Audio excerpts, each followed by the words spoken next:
The restaurant was bright and bustling, the hum of conversation mixing with the clatter of cutlery and the faint strains of background music. He had expected a normal work lunch, a quiet moment to enjoy a meal with his wife during her business trip.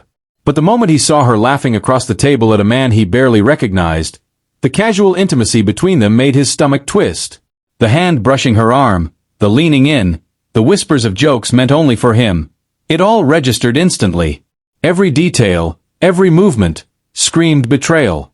He didn't storm the table. He didn't shout. He didn't give her the satisfaction of confrontation. Instead, he stood silently at the doorway, observing, his heart cold, calculating. He memorized every gesture, every laugh, every moment of careless infidelity. Anger could wait. Patience, precision, and perfect timing were far more powerful weapons.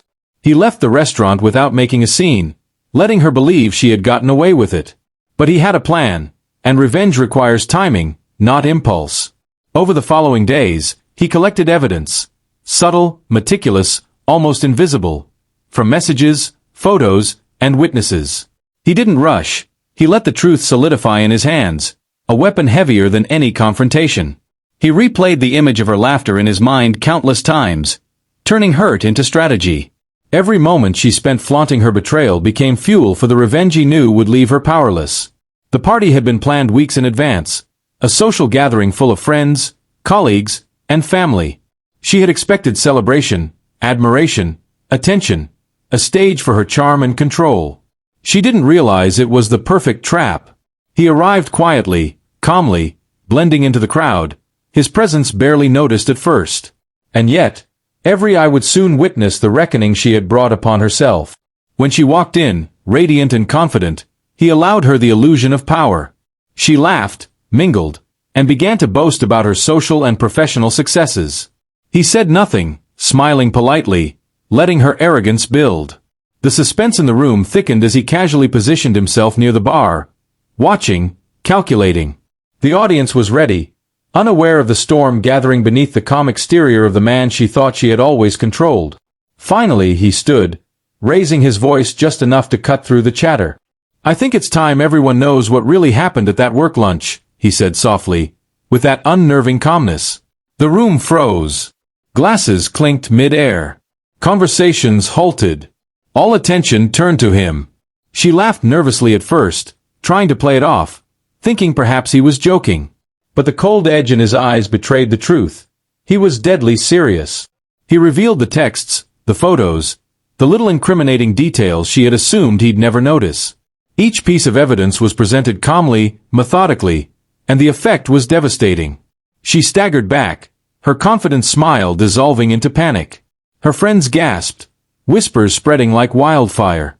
The casual power she had held for weeks, months, even years, disintegrated before her eyes.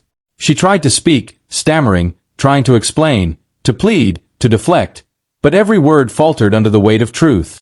He didn't raise his voice. He didn't mock her. He didn't need to. His calm, deliberate exposure, combined with the audience's shock, was far more brutal than any scream or argument could have been.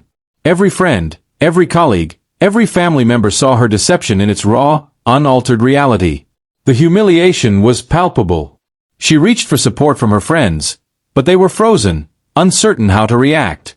The whispers and gasps grew, and the room itself seemed to tighten around her, pressing in like a cage. The man she had thought she could manipulate, the man she believed she had under control, had orchestrated a perfect, surgical exposure of her lies, leaving her entirely powerless. He leaned in slightly, calm and controlled, and whispered so only she could hear, "You wanted attention, power, and control. Tonight you have it, but not the way you imagined." Her knees weakened. Her hands trembled. She realized fully that he had not acted out of anger, but precision. Revenge was not about noise. It was about timing, inevitability, and the cruelty of perfect execution. By the end of the night, she was slumped into a chair, face pale, mascara streaked, utterly speechless. Friends avoided eye contact, unsure how to react, yet fully aware of her total exposure.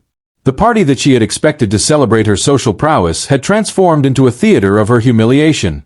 She had underestimated him, underestimated the reach of his awareness, and overestimated the power of her charm. He walked past her finally, leaving her in the center of stunned friends and family. The calm, controlled execution of his revenge had stripped her of pride, confidence, and social standing in one unforgettable evening. She had thought she could manipulate, deceive, and control, but her miscalculation left her exposed, powerless, and utterly alone. And the cruelest irony? While she had believed her work lunch indiscretion was her private triumph, it became the centerpiece of her ultimate humiliation, all orchestrated by the man who had loved her, observed silently, and waited for the perfect moment to strike.